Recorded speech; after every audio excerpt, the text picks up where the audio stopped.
বিজেপিত সামিল হব কংগ্ৰেছ এয়া কি কলে মুখ্যমন্ত্ৰী হিমন্ত বিশ্ব শৰ্মাই লোকসভাত বিৰোধী দলপতি তথা কংগ্ৰেছ নেতা ৰাহুল গান্ধীৰ বিৰুদ্ধে সৰব হৈ পৰিছে এতিয়া মুখ্যমন্ত্ৰী হিমন্ত বিশ্ব শৰ্মা ৰাহুল গান্ধীৰ শেহতীয়া ৰাজনৈতিক কাৰ্যকলাপৰ ওপৰত প্ৰশ্ন তুলি মুখ্যমন্ত্ৰীগৰাকীয়ে উত্থাপন কৰিছে এক গুৰুতৰ অভিযোগ হিমন্ত বিশ্ব শৰ্মাৰ দাবী ৰাজনৈতিক লাভালাভৰ বাবে ৰাহুল গান্ধীয়ে দেশত বিশৃংখল অৱস্থাৰ সৃষ্টি কৰিবলৈ চেষ্টা কৰিছে ইয়াৰ বাবে তেওঁ যিকোনো পৰিসৰলৈ যাব পাৰে বুলিও মুখ্যমন্ত্ৰীগৰাকীয়ে লগতে দাবী কৰিছে কেৱল ৰাহুল গান্ধীয়ে নহয় অসমৰ কংগ্ৰেছৰ সভাপতি তথা সাংসদ গৌৰৱ গগৈকো কটাক্ষ কৰে মুখ্যমন্ত্ৰীগৰাকীয়ে সোমবাৰে গৌৰৱ গগৈয়ে মুখ্যমন্ত্ৰীৰ কংগ্ৰেছ সংযোগ সন্দৰ্ভত তোলা অভিযোগৰ প্ৰত্যুত্তৰ দি হিমন্ত বিশ্ব শৰ্মাই নিজকে প্ৰভাৱশালী ব্যক্তি হিচাপে প্ৰক্ষেপ কৰে আৰু কংগ্ৰেছৰ অস্তিত্বক লৈ শংকা প্ৰকাশ কৰে সাংবাদিকৰ সৈতে হোৱা বাৰ্তালাপৰ সময়ত মুখ্যমন্ত্ৰীগৰাকীয়ে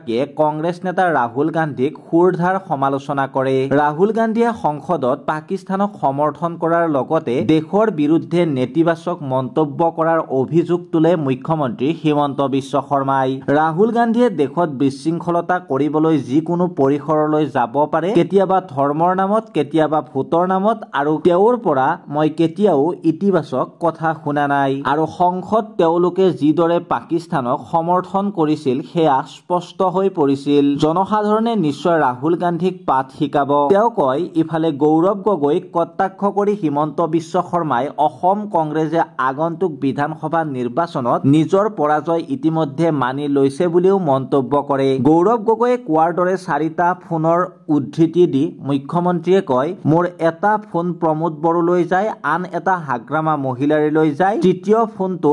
যায় অমিত শাহলৈ কংগ্ৰেছৰ ভিতৰতো তেওঁৰ সংযোগ থকা বুলি উল্লেখ কৰি হিমন্ত বিশ্ব শৰ্মাই এনে পৰিস্থিতিত তেওঁতকৈ প্ৰভাৱশালী ব্যক্তি কোনো থাকিব পাৰে বুলি প্ৰশ্ন কৰে ইফালে হিমন্ত বিশ্ব শৰ্মা ভৱিষ্যতে কংগ্ৰেছলৈ যাব নেকি বুলি সাংবাদিকে কৰা এক প্ৰশ্নৰ উত্তৰত তেওঁ কৰে এক বিশেষ মন্তব্য হিমন্ত বিশ্ব শৰ্মাৰ মতে আগন্তুক বিধানসভা নিৰ্বাচনত কংগ্ৰেছৰ অৱস্থা শোচনীয় হৈ পৰিব তেনে পৰিস্থিতিত কংগ্ৰেছ বিজেপিলৈ অহাৰ সম্ভাৱনা আছে বুলি তেওঁ কটাক্ষ কৰে ভৱিষ্যতে কংগ্ৰেছেহে বিজেপিলৈ অহাৰ সম্ভাৱনা আছে কংগ্ৰেছ ক'ত থাকিব এইটো নিৰ্বাচনৰ পিছত এইদৰে মন্তব্য কৰে মুখ্যমন্ত্ৰীগৰাকীয়ে